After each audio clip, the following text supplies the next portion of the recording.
ZEE5 ಇರುವಾಗ ನೀವು ನಿಮ್ಮ ನೆಚ್ಚಿನ ಶೋಗಳನ್ನ ಎಂದಿಗೂ ಮಿಸ್ ಮಾಡಿಕೊಳ್ಳುವುದಿಲ್ಲ. ಅದು ಸಂಪೂರ್ಣ ಉಚಿತವಾಗಿ.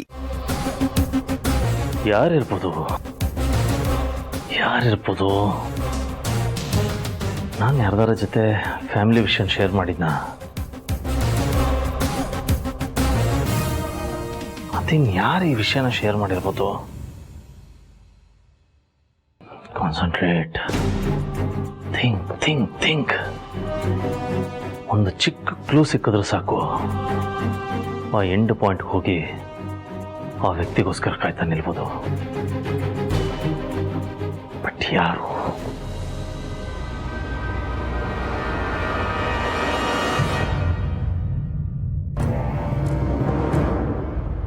ರೀ, ನೀವು ಒಂದೇ ಸಲ ಹೇಗೆ ಎರಡು ವಿಷಯದಲ್ಲಿ ಕಾನ್ಸಂಟ್ರೇಟ್ ಮಾಡೋಕ್ಕಾಗತ್ತೆ?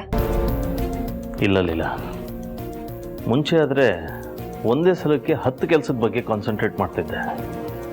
ಬಟ್ ಈಗ ಒಂದು ಕೆಲಸದ ಬಗ್ಗೆನೇ ಕಾನ್ಸಂಟ್ರೇಟ್ ಮಾಡೋಕ್ಕಾಗ್ತಾ ಇಲ್ಲ ನನಗೆ. ರೀ, ನೀವು ಈ ಥರ ಹೇಳ್ತಿದ್ದೀರಾ? ನನಗಂತೂ ನಂಬಕ್ಕೆ ಆಗ್ತಾ ಇಲ್ಲ. ನೀವು ಮಾಡಿರೋ ತಪ್ಪನ್ನ ಮತ್ತೆ ಮಾಡ್ತಾ ಇದ್ದೀರಾ. ಮತ್ತದೇ ತಪ್ಪ? ಏನು ಹೇಳ್ತಿದೀಯಾ? ನೀವು ಮನೆ ವಿಷಯ ಬಂದಾಗ, ಮನೆಯವ್ರ ವಿಷಯ ಬಂದಾಗ ತುಂಬ ಎಮೋಷ್ನಲ್ ಆಗ್ತೀರಾ, ಎಮೋಷ್ನಲ್ ಆಗಿ ಮಾತಾಡ್ತೀರಾ, ತುಂಬ ಪರ್ಸ್ನಲ್ ಆಗಿ ತಗೋತೀರಾ. ಆದರೆ ಅದೇ ಪ್ರೊಫೆಷ್ನಲಿ ಏನಾದರೂ ಕೆಲಸದಲ್ಲಿ ಸಮಸ್ಯೆ ಬಂದಾಗ ನೀವು ಅದನ್ನು ಯಾರು ನೋಟಿಸ್ ಮಾಡೋದ್ರೊಳಗೆ ಅದನ್ನು ಸಾಲ್ವ್ ಮಾಡಿಬಿಟ್ಟಿರ್ತೀರಾ. ಆದರೆ ಈ ಹೋಟೆಲ್ ಸಮಸ್ಯೆಯಲ್ಲಿ ನೀವು ಯಾಕಿಷ್ಟು ಪರ್ಸ್ನಲ್ ಆಗಿ ತಗೊಂಡಿದ್ದೀರಾ ಅಂದರೆ ಅದು ಅನ್ನಕ್ಕೆ ಸಂಬಂಧಪಟ್ಟ ವಿಷಯ. ಅದಕ್ಕೆ ಏನು ಮಾಡೋಕ್ಕೆ ಗೊತ್ತಾಗದೆ ನೀವು ಸೈಲೆಂಟ್ ಆಗಿದ್ದೀರಾ. ಆದರೆ ಇವಾಗ ನಿಮ್ಮ ತಲೆಯಲ್ಲಿ ಓಡ್ತಿರೋ ವಿಷಯನ ಪರ್ಸನಲ್ ಆಗಿ ತಗೊಳ್ಳೋ ಬದಲು ಪ್ರೊಫೆಷನಲ್ ಆಗಿ ಟ್ಯಾಕಲ್ ಮಾಡಬೇಕು.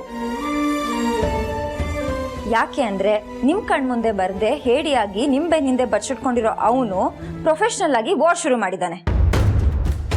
ಅದಕ್ಕೆ ಉತ್ತರನ ನೀವು ಅವನ ರೀತಿಯಲ್ಲೇ ಕೊಡಬೇಕಲ್ವಾ?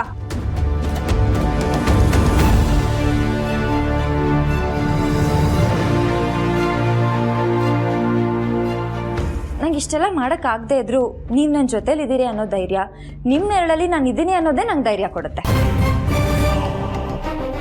ನೀವು ನನ್ನ ಗುರು, ನಿಮ್ಗಿನ್ನಷ್ಟು ಆತ್ಮಸ್ಥೈರ್ಯ ಇರ್ಬೋದು. ಈ ಧೈರ್ಯನ ನೀವು ಕೆಲ್ಸಕ್ಕೆ ತನ್ನಿ.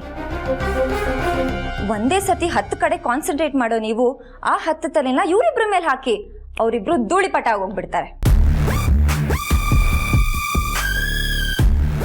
ಕರೆಕ್ಟ್ ಇಲ್ಲ. I think you are right. ನೀವು ಇವತ್ತು ಎಷ್ಟು ಚೆನ್ನಾಗಿ ಕಾಣಿಸ್ತಾ ಇದ್ದೀರಾ. ನನ್ನ ಫೋನ್ ಇದ್ದಿದ್ರೆ ನನ್ನ ಫೋಟೋ ತೆಗಿತಾ ಇದ್ದೆ. ನನ್ನ ಫೋನ್ನ ಚಾರ್ಜ್ಗೆ ಹಾಕ್ಬಿಟ್ಟಿದ್ದೀನಿ. ನೀವು ಪರ್ಮಿಷನ್ ಕೊಟ್ಟರೆ ನಾನು ನಿಮಗೆ ದೃಷ್ಟಿ ತೆಗಿಬೋದಾ? ಇದರಲ್ಲಿ ಅನ್ಕೊಡೋದೇನಿದೆ? ನಿನಗೆ ಅನ್ಸಿದ್ರೆ ಮಾಡು.